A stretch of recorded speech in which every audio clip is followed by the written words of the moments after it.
Welcome to the Scuba Made YouTube channel. Welcome back, guys. You can see here behind me I'm working on my carer car again, the Subaru Forester. It's clicking a little bit when you're driving along and turn the wheel a little bit. It starts going tick tick tick tick tick tick tick tick tick a little bit and then tick tick tick a little bit. So I'm hoping that's just going to be the front drive shafts. You can see down here I've got some replacement ones and I've got the Forester all jacked up now. So we're going to try and get the wheels off and then get those shafts out. Luckily, I've got my 32mm socket here, which I needed back in the day for the drive shafts on the Silvia over there. Anyway, today it's for the Forester. So let's get the wheels off and see what we're working with. Here we are with the wheel off, and the drive shaft is just this bit back here that you can see, and it's attached into the gearbox down there.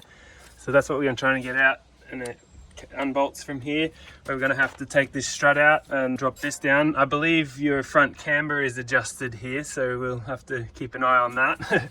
Maybe do something about marking it where it is or something. And yeah, we may still need to try and give it a bit of a wheel alignment once this is finished. And then undo these lines here, the brake fluid, and then this will be your ABS sensor or wheel speed sensor or something like that. We're going to have to stick a screwdriver in here to stop that caliper from spinning around, just like that. So that'll be nice and easy to do. That's what that screwdriver is for. Another screwdriver, we're going to have to bump this up, bump that bit up there. So we'll hit that with the hammer.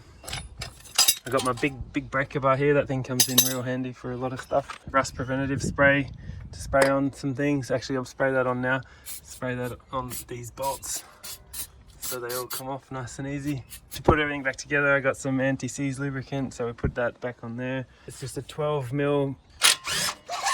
Get that one out. And the same on the brake line. There's a blue mark on there already. I'll probably try and just go off that when I put it back together. Hopefully. I don't know. We'll see. We might run into a bit of trouble there, but anyway. Before I go too much further, I'll get started on this nut here. Pop that up there like that and just see if I can get this screwdriver around it. Yeah, just like that. Now this is where I'm going to need my 32mm. It fits perfectly on there. And my big breaker bar, because this is going to be difficult to get off. Oh, there we go. This probably just needs to be tapped through. So let's do that.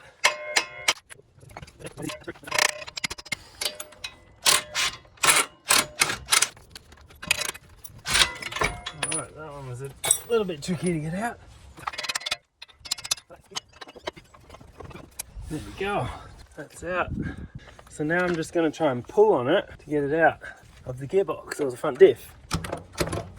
There we go. Just a couple of little tugs on that and out she came. There we go. You can feel a little bit of movement in there. It's still alright, but I'll go ahead and replace them anyway. Well, I've brought over the the replacement drive shafts to just have a look at how they were with the one that came out, and clearly the one that just came out was a lot thicker. So I don't know what's going on there. This is an 08 model, and these were apparently out of an 09 model. Whether or not they got skinnier, but it seems like these ones were possibly even stronger. So other than that, they look like they should be exactly the same. So I might just give them a bit of a wipe over and make sure this end's nice and clean and stick them in. Shouldn't be too hard. They came out pretty easy. Alright, this one came out pretty easy, so yeah, we'll get it in and go and do the other side. Okay, just to look down in there, that's where we're going to be trying to stick this shaft through. You can see I've got the other side out now. And then we're going to try and put this new shaft in there. It doesn't look to be leaking or anything, so for now I probably won't change the seals or anything like that, so it looks alright. But yeah, that's what I'm going to be aiming for. So I'll start off by sticking that end in there. Just go ahead and pop it in there. Try and line it up and just push it in there. There we go. And it pops in like that. So that's now in. It doesn't want to come out, so that's good. And then if you can see this end here, just kind of, you got to stretch things a little bit here to make it go. so it's a bit tight. There we go. And then I probably will get some anti-seize on that at this point. Just put a little bit of anti-seize down through there. And then smear that around. Now, just keep trying to stretch this over. And then it'll just go. There we go. And then line it back up in the front there. And try and, go like that. I'll have to spin this back around. Try and get that up there. You can see I've got that poking through there a little bit now. So I might go ahead, put that on.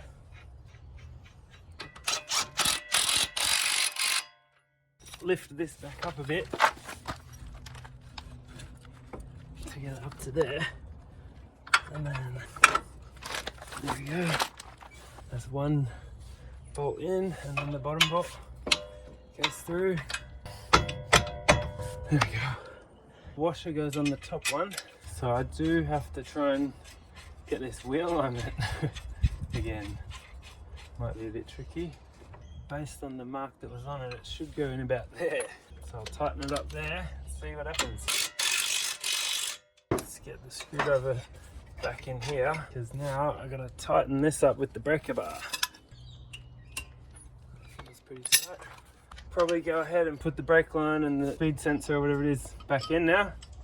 So now what we need to do is tap this bit back down. Like that. Perfect. Well, I better go and put this one in the other side and check the oil and everything and see how it looks. Maybe take it for a test drive.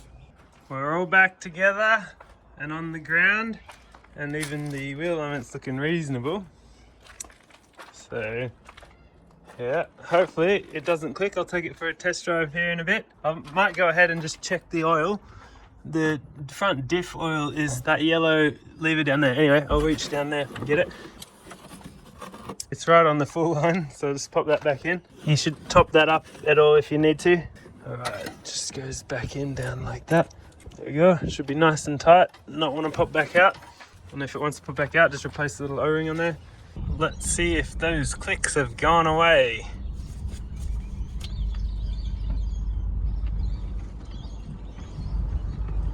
Yep, success. Awesome.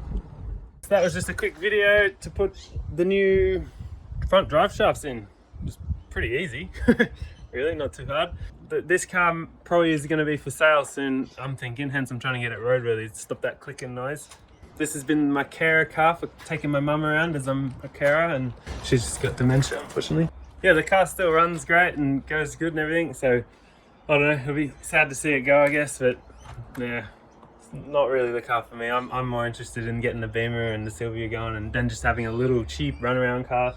This one's probably a bit more than a cheap little runaround car for me, so we'll finish the video up there. Yeah, if you like, throw us a like, leave a comment if you want, share it around if you want. Yeah, ask me a question if you want, leave it in the comments. And I'll see you in the next one. Thanks very much for watching. Bye bye.